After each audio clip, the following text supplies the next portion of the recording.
Did you know that President Ronald Reagan designated the third Sunday of July as National Ice Cream Day?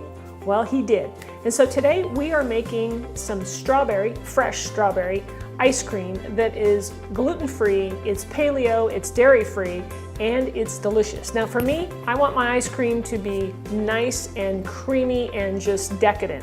That's what we're gonna do today, and our base for this is gonna be coconut milk and cashews. So stay tuned. I'm Rockin' Robin, and I'm gonna show you how to make it right after this.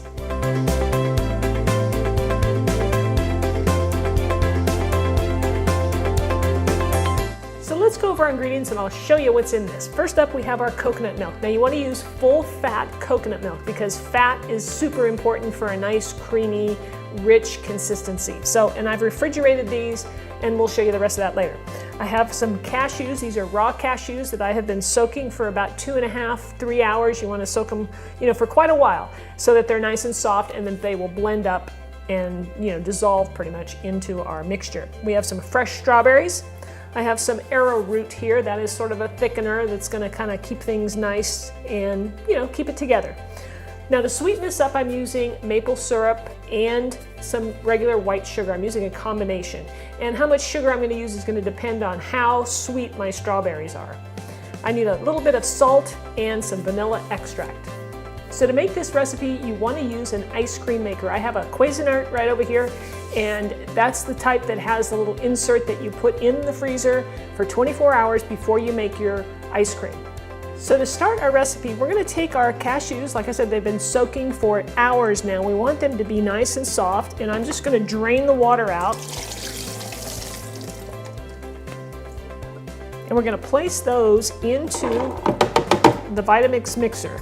You want to get these cashews blended up so that you don't even know they're there. They need to be very, very fine. And if you don't get them really fine, your ice cream is going to turn out a little bit gritty. And we don't want that, right? We're shooting for super creamy here. So then I'm going to take the coconut milk, full fat. Remember, you want to use full fat. And we're going to place that in the blender. Now with the second can of coconut milk, I refrigerated it, remember? And so what that does is it sort of separates the fat from the water. And so I took out just the fat of that one and added it to the blender. Now that makes about 21 ounces of coconut milk, which works really well in our recipe, and it fits in our ice cream maker.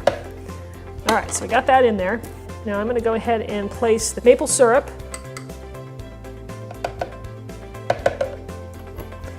Now I'm gonna add just a portion of the sugar because I'm not so sure how sweet my strawberries are yet. So I'm going to pour some of that in, maybe half of it. And then we'll add those later and we'll test it. Okay, so now a little bit of vanilla extract. Mix that in. We'll hit that with a little pinch of salt and the arrowroot. Now we're going to blend this up really well so that those cashews they dissolve.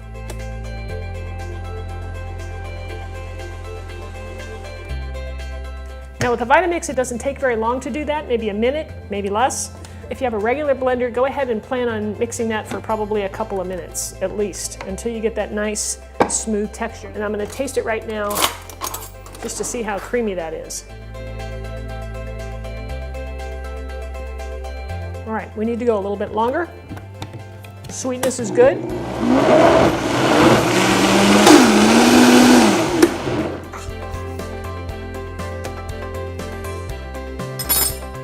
Super creamy, no detection of any nuts in there at all, perfect. So now we can add the strawberries. Now you don't want to overmix these either, but you want to make sure that the chunks of strawberries are not too large. Because if they're large, what you're going to end up with is, strawberry ice cream that has these hard chunks that are icy and not too desirable. So we do want to mix this up pretty well.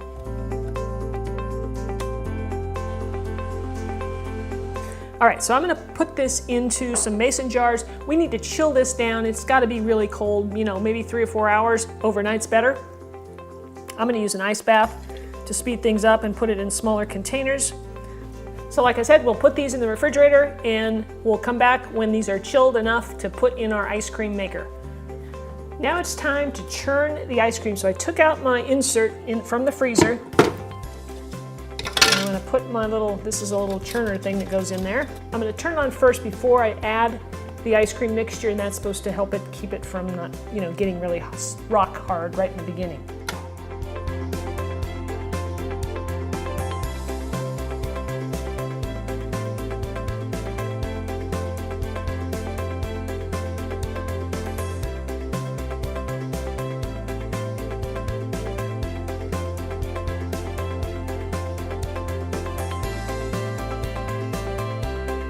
All right, so the ice cream is done in just 15 minutes on my machine. Everything was chilled, so I think that's why it firmed up, and here we go.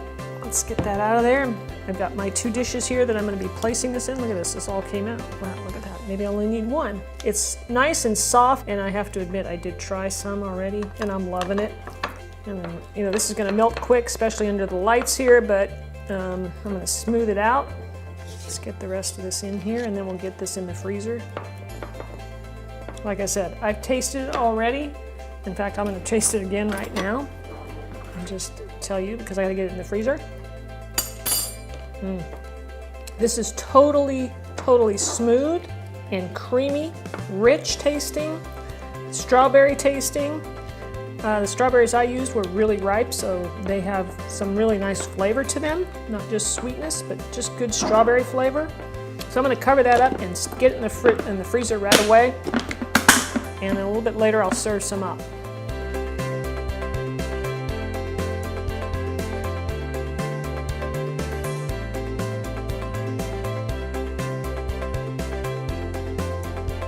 Now, one of the biggest complaints that you might have about making homemade ice cream is that it gets rock hard in the freezer after it's sitting in there for a day or 2, right? Really super hard to get out. What you can do there is you can add some alcohol to it if you want to. I've never tried that, so I don't know if it works or how good it is. But they say you can add a couple of tablespoons of, say, vodka, because vodka has no flavor. You won't even notice that it's in there, and alcohol doesn't freeze. So that's supposed to keep your ice cream soft. Well, let me know if you try it, and leave it down in the comments. I'd love to hear. Now, the other thing you can do is to store your ice cream in a shallow dish, and that's supposed to keep it from getting rock hard. Kind of makes sense, right? It's not so dense. So that's what I'm going to do. And also, a lot of times you'll find that it gets icy on the top of your ice cream, which is undesirable in my view. I like it creamy, so you can prevent that by taking a piece of saran wrap and placing it right on top of the ice cream so that it's touching it, and then put your lid on it and store it that way, and that should really keep the ice away. And then as a last alternative, as far as getting your ice cream soft, is you can just let it sit out and thaw for just 10-15 minutes, whatever it takes, so that you can scoop it out. So thanks so much for watching, everybody. I hope you enjoyed it. Go out and have some ice cream for National Ice Cream Day. What's your favorite flavor? I'd love to hear that down below in the comments. Let me know. And let me know if you're going to try this recipe, all right? If you'd like to subscribe to my channel, go ahead and click the subscribe button right up here at the end of the video, and there's one down below. And also there's the bell down there. You want to click that bell so that you'll be notified every week when my new videos come out. I don't want you to miss any. All right, thanks again for watching. Happy Ice Cream Day, and we'll see you next time.